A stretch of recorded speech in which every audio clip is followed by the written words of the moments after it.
Radhe Krishna friends, আজকে দেখো তোমাদের দাদা বাজার থেকে কত বড় বড় গলদা চিংড়ি নিয়ে এসছে। তো দেখে তো আমার জিভে একদম লোভ হয়ে গেল।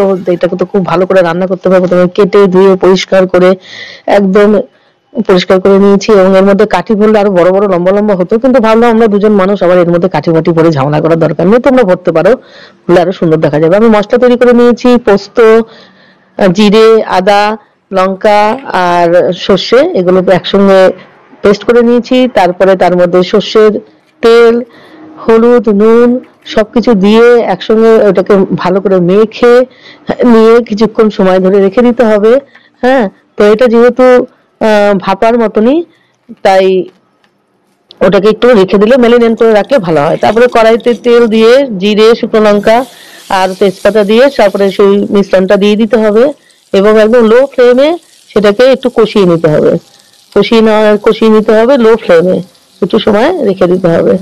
তারপরে সেটা কষিয়ে নাও, ঢাকা দিয়ে রাখো।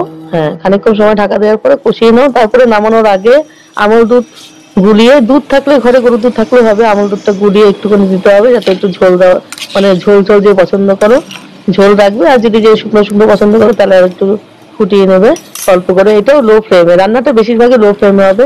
তারপরে নামানোর আগে গরম মশলা, কাঁচা লঙ্কা চেরা দিয়ে ভালো করে সেটাকে আর একটু সময় রেখে, বেশি সময় না রেখে, নামিয়ে গরম গরম পরিবেশন করো। গলদা চিংড়ি পোস্ত ভাপা দারুণ খেতে, তোমরা খেয়ে দেখো, খুব ভালো লাগবে। এক থাল ভাত